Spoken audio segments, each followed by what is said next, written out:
यहाँ आने के बाद पूरी सूरत हाल और पूरी स्थिति को एक लेटर के ज़रिए से कल ही उनको पोस्ट किया है हमने, और वो लेटर उनको मिल गया होगा। जो बातें हम उनसे मिलकर कहना चाहते थे वो सब बातें हमने सीएम त्रिपुरा को लेटर के ज़रिए से हमने लिखी हैं।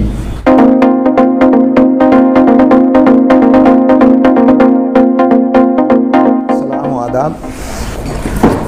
आज की ये प्रेस कॉन्फ्रेंस एक जॉइंट प्रेस कॉन्फ्रेंस है जिसमें ऑल इंडिया मुस्लिम मजलिस मुशावरत, जमात इस्लामी हिंद, जमीयत अहले हदीस, उनके नुमाइंदे यहाँ नहीं पहुँच पाए हैं, वो भी हमारे डेलीगेशन में शामिल थे।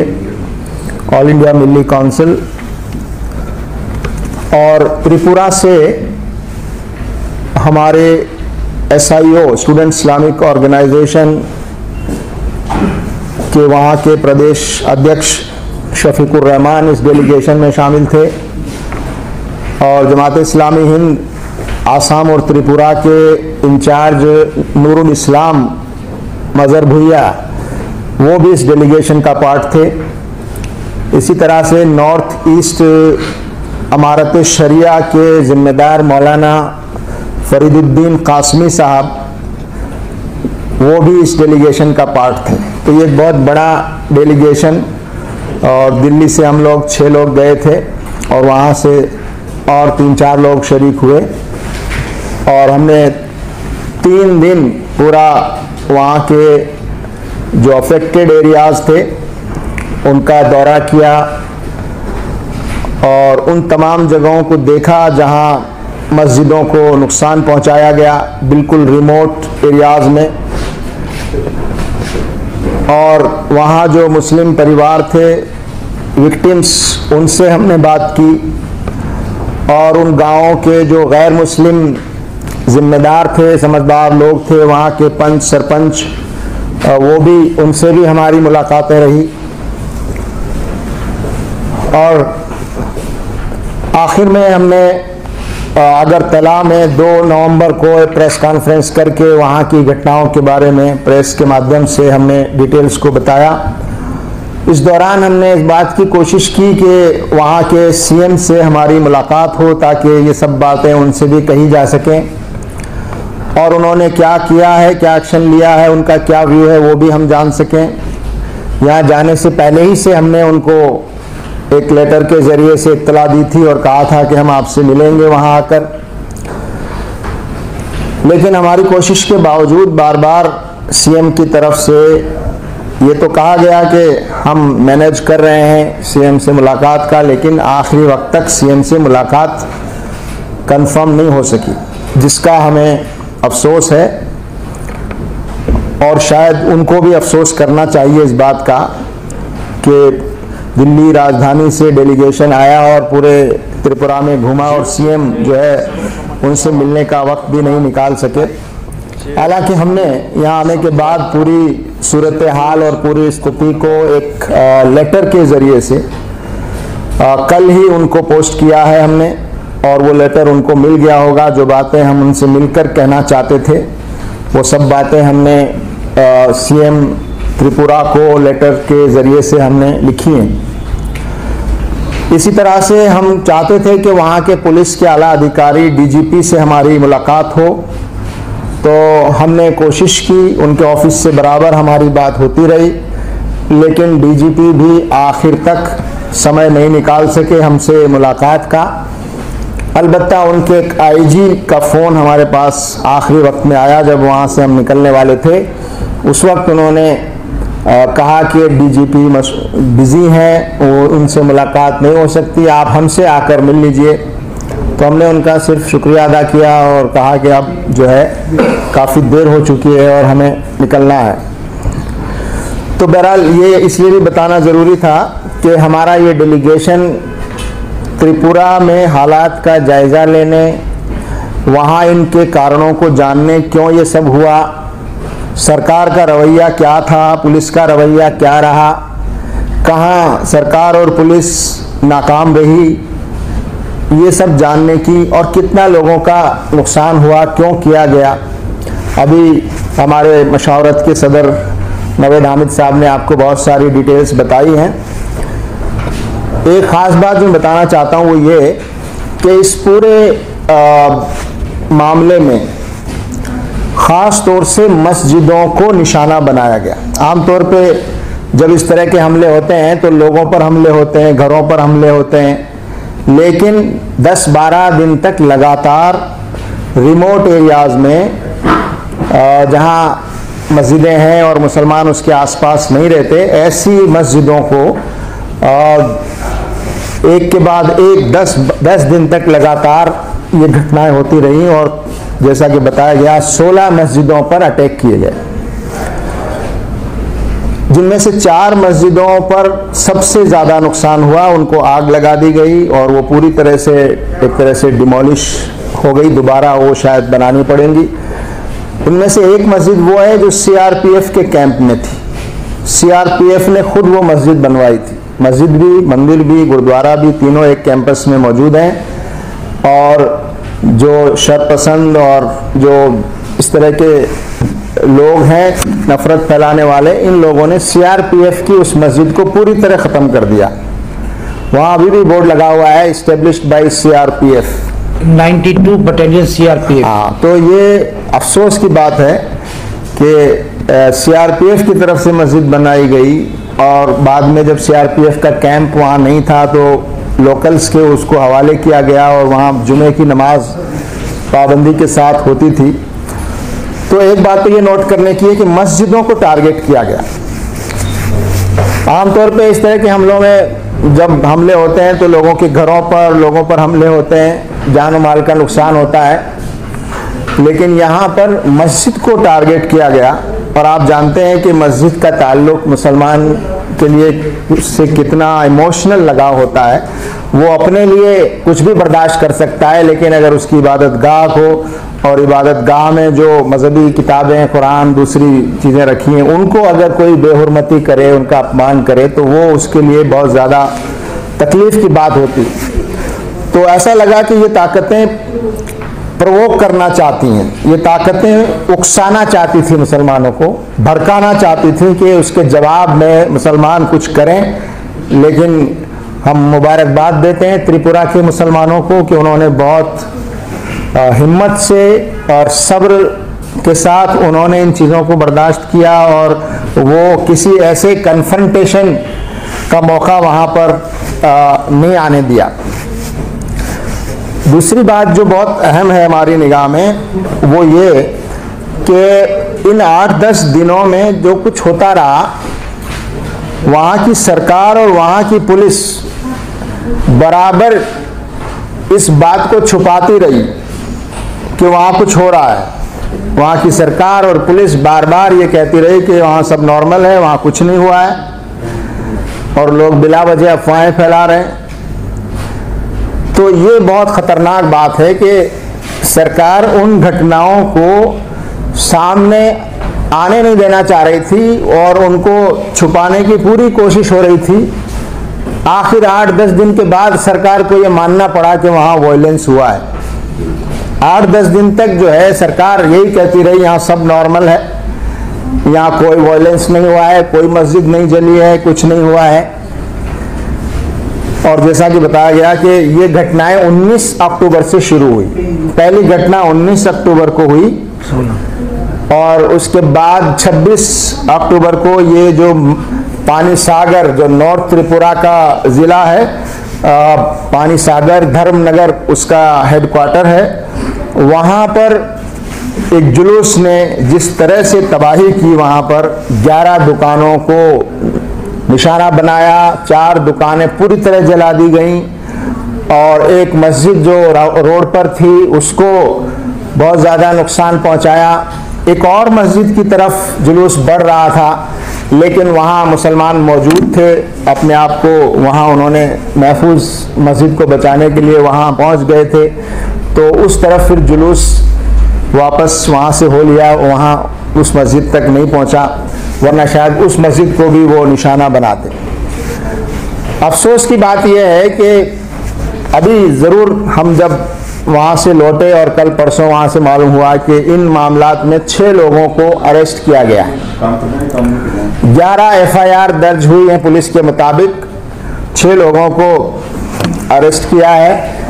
लेकिन हमारा मानना ये है कि ये कार्रवाई बहुत हल्की कार्रवाई है। जिस तरह से ये हुआ, पुलिस की मौजूदगी में हुआ और वहाँ पूरा वीडियो मौजूद है, लोगों के फुटेज मौजूद हैं, चेहरे पहचाने जा सकते हैं, लोगों को भी मालूम है, बहुत से लोगों को।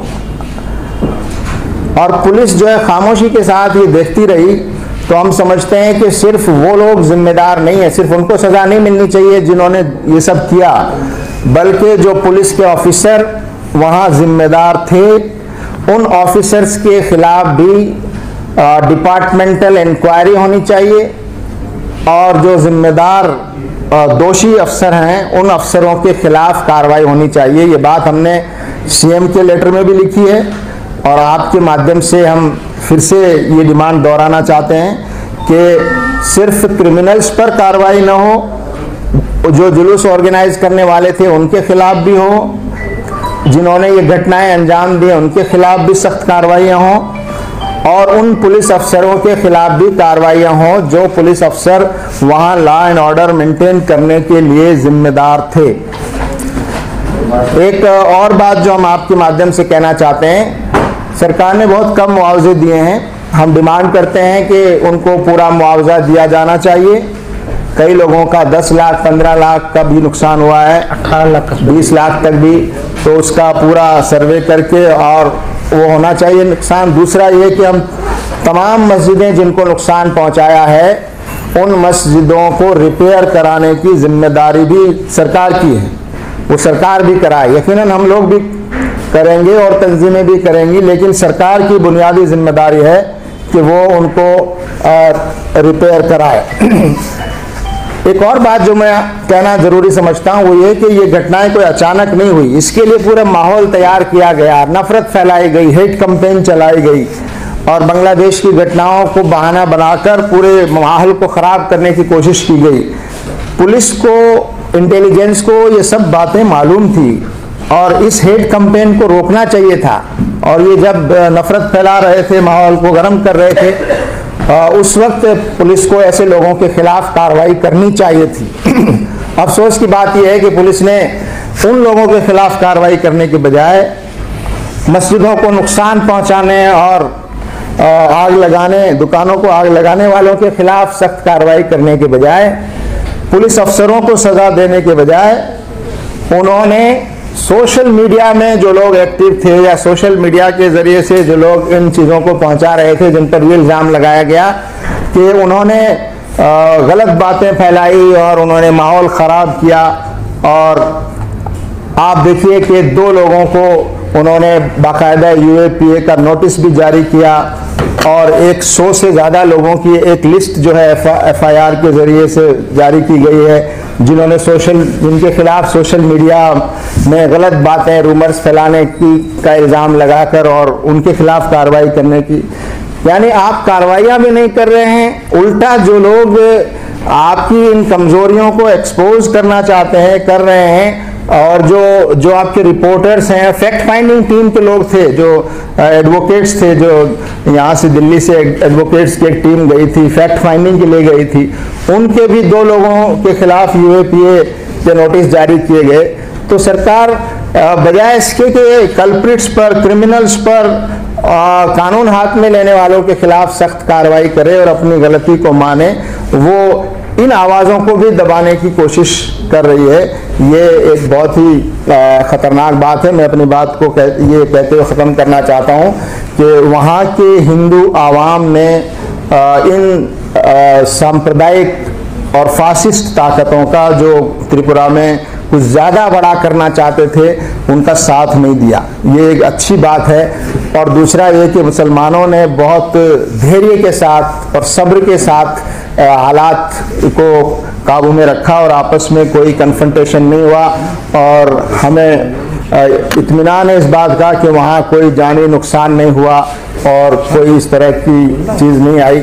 लेकिन ये कि ये जो हुआ हमारे देश के लिए, हमारे प्रदेश के लिए बहुत ही अफसोस की बात है और सरकार और पुलिस को खास तौर से हमने यहाँ दिल्ली राइट्स के मामलात में भी ये बात कहते रहे कि पुलिस को कभी भी सरकार का और पॉलिटिकल एजेंडे का टूल नहीं बनना चाहिए। पुलिस को आज़ादी के साथ और कानून के मुताबिक अपनी जिम्मेदारी को निभाना चाहिए। अगर ऐसा त्रिपुरा में होता तो शायद ये बदनामी हमारी नहीं होती, इतना बड़ा नुकसान नहीं होता। हाँ, एक बात और मुझे याद आ गई कि वहाँ के ज़िला गोमती ज़िला में भी कुछ शरपसंदों ने और कुछ नफरत फैलाने वाले लोगों ने वहाँ पर भी जुलूस बनाकर कुछ मस्जिद की तरफ बढ़ने की कोशिश की। तो वहाँ की एसपी एक लेडी थी, हमारी बहन, उन्होंने बाकायदा उसको रोका और सख्त कार्रवाई की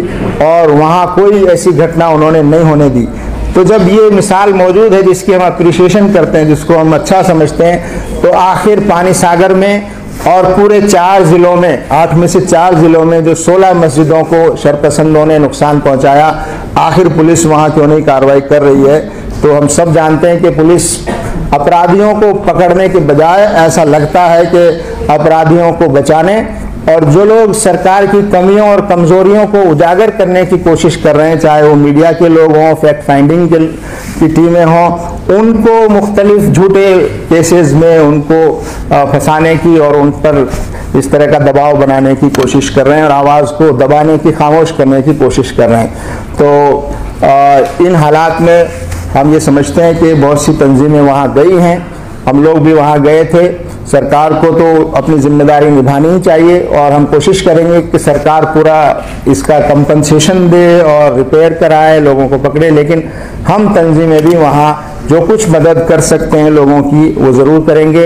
हमारी टीम दोबारा वहाँ जाएगी इस मकसद के लिए कि वहाँ की मस्जिदें दोबारा आबाद हों, वहाँ लोग दोबारा से उन मस्जिदों में नमाज पढ़ें और जो नुकसान हुआ है वो नुकसान पूरा हो और जिन लोगों के कारोबार पूरे ख़त्म हो गए हैं वो दोबारा से अपने कारोबार शुरू करने के लायक बन सकें। इसकी हम कोशिश अपनी तरफ से भी, हम अपनी तंजीमों की तरफ से भी हम ज़रूर करें। शुक्रिया। बस एक बात मैं इसमें ऐड करना चाहता हूँ कि कल शाम में हमने चीफ मिनिस्टर को खत भेजा है, उसके अंदर बहुत वाज़े अल्फाज में we have demanded that the government of Tripura should immediately constitute or order for a judicial inquiry so that the future plans of the hate mongers belonging to VSP and Bajrang Dal and all others who have a vicious agenda can be thwarted in the future.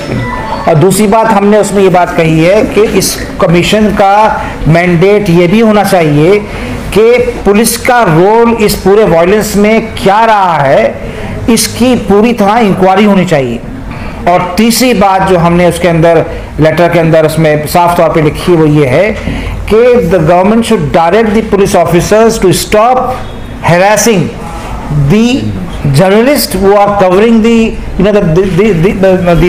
violence of Tripura, and also the members of the fact-finding team. And they should desist from invoking draconian UAPA against civil society.